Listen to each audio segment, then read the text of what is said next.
Bom dia, boa tarde, boa noite, amigo, torcedor e sócio do Clube de Regatas Vasco da Gama e Vasco da Gama SAF.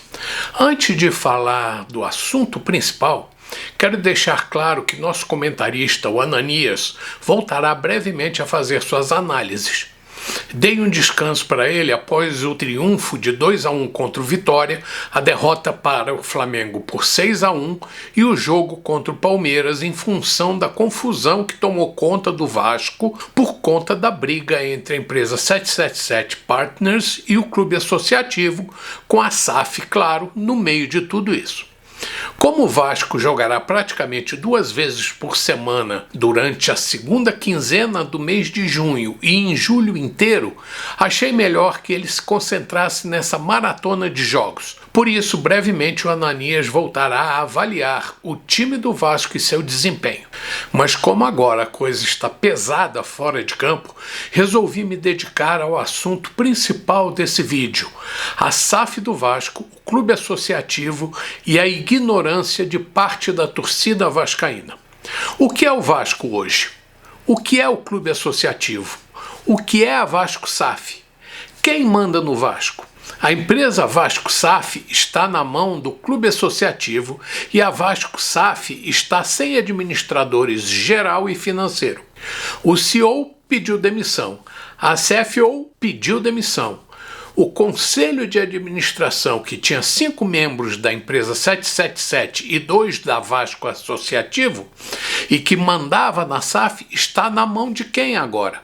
A liminar que afastou a 777 do Vasco e, por conseguinte, retirou seus conselheiros, colocou quem no controle do conselho de administração? Apenas os 2 que representam o clube associativo?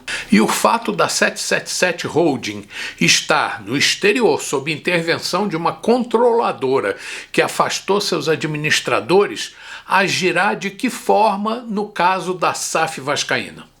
Que loucura! Sinceramente, não sei mais quem manda no futebol do Vasco. Sei que o Vasco Associação, presidida pelo Pedrinho, teoricamente manda no futebol, mas manda em quê? Com que dinheiro? Com que estrutura administrativa? E quanto tempo demorará até a nuvem dessa confusão se dissipar?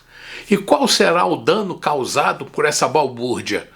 Como chegaremos no final do ano? Até o início do ano, tínhamos um time que foi o 6º colocado no 2º turno do Campeonato Brasileiro, se não me falha a memória, com uma equipe técnica com contratos longos e jogadores para manter um time, no mínimo, de qualidade equivalente ao que terminou o Brasileirão.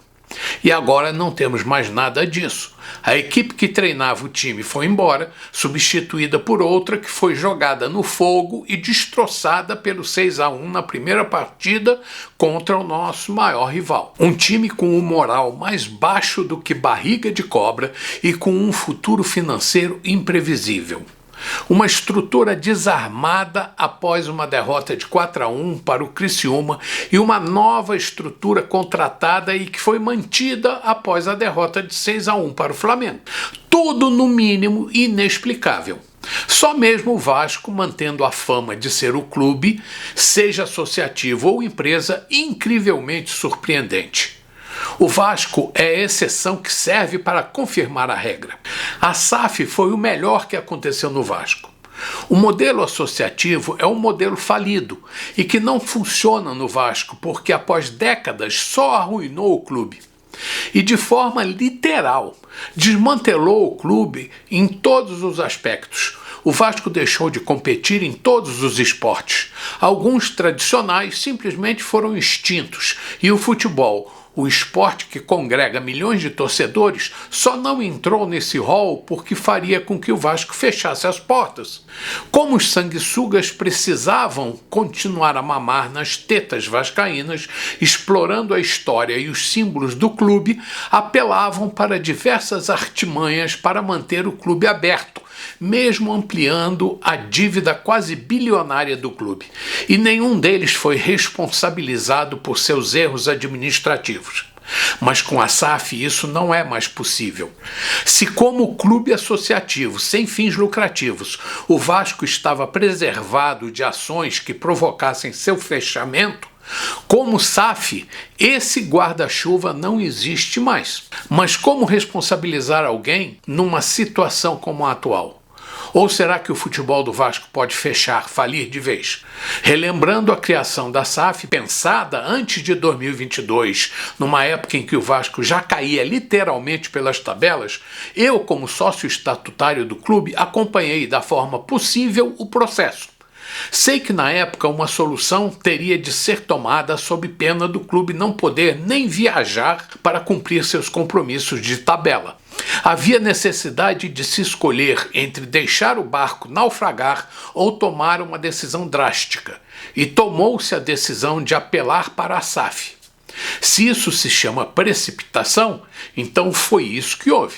Entre a humilhação e a tentativa de se manter o clube relevante, os sócios escolheram a segunda opção. A história de outros clubes, outrora pujantes e agora esquecidos, como o América do Rio de Janeiro, um clube amado por todos, conhecido como o segundo clube de todo carioca, aterrorizava os vascaínos.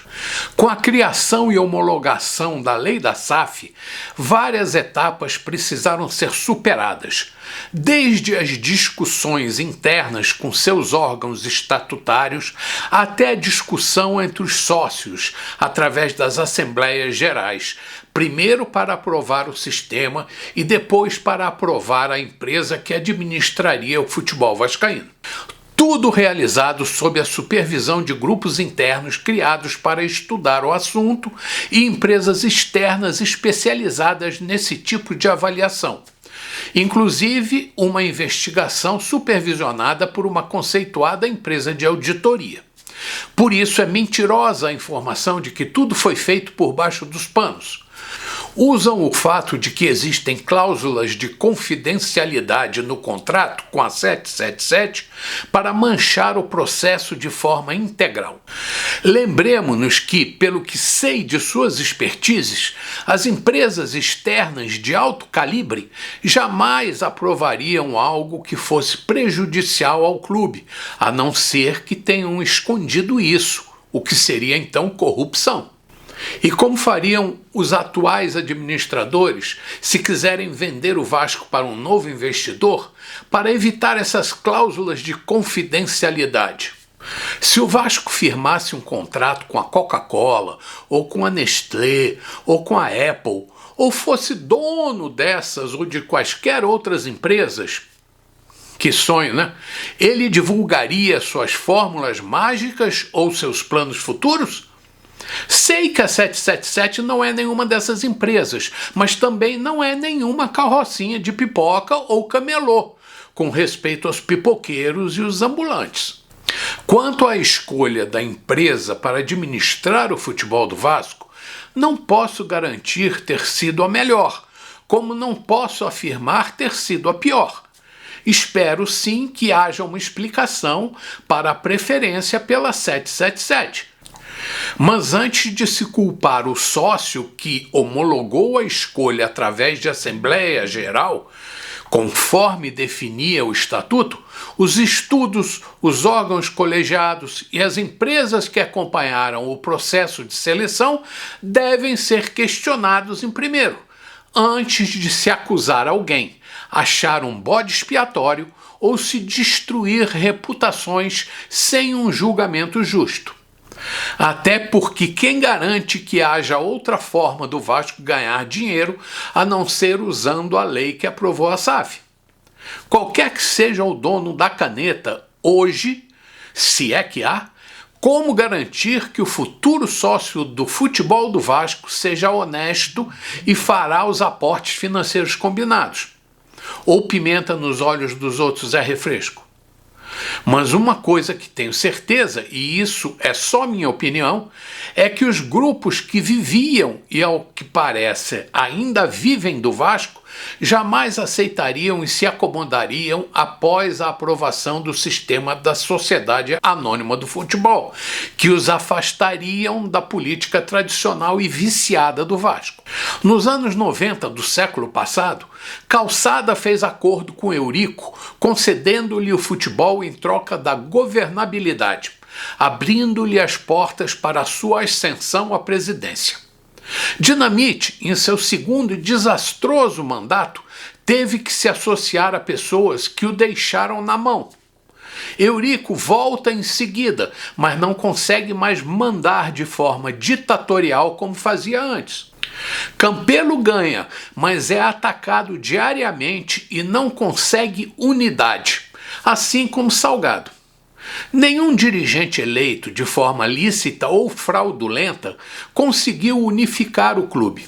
Poderia relatar algumas histórias que ouvi de meu avô, passando por outras que vivenciei como adulto, mas prefiro me concentrar na era do presidente Campelo, que cometeu muitos erros, principalmente no futebol, mas deu os primeiros passos para a implantação do nosso CT e a reforma de São Januário, sonhos de todos os vascaínos. A administração de Jorge Salgado também foi infeliz no futebol. Continuou o sonho do nosso estádio e aprovou a transformação do futebol do Vasco em uma empresa. Os dirigentes anteriores não fizeram nada como isso, mas agora estamos na era da internet e das redes sociais, onde é mais fácil dar opinião, mas também é muito mais fácil enganar os fracos, os bobos, os ingênuos e os ignorantes. Basta um youtuber, um jornalista, um influenciador que pode até ser um ex-jogador ou um político canalha para desviar muitas pessoas do caminho da verdade, colocando-os na mão de um caluniador. E a malícia é a arma dos pregadores do mal. E quantos torcedores do Vasco são ávidos por informação sobre seu clube ou time de coração? No universo de muitos milhões, quantos podem ser desencaminhados? Não é assim que fazem os marginais que aplicam golpes bancários na internet?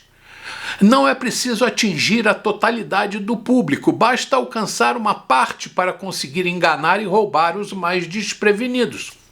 Assim também na internet não interessa aos marginais convencer todos os torcedores do Vasco.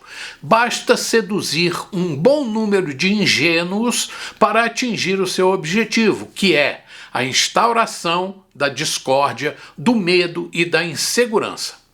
E uma vez perdida a crença, a estrada fica livre para os enganadores. Tantas coisas boas aconteceram na história do Vasco.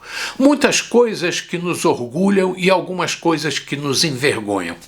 Estou cansado hoje, mas não desisto de tentar, com imparcialidade, lutar para que o Vasco preserve sua verdadeira identidade e seus reais princípios de nossos fundadores.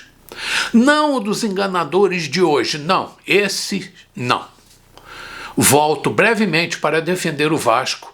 Por enquanto, bom dia, boa tarde, boa noite, amigo torcedor e sócio do Clube de Regatas Vasco da Gama e Vasco da Gama SAF. Saudações vascaínas.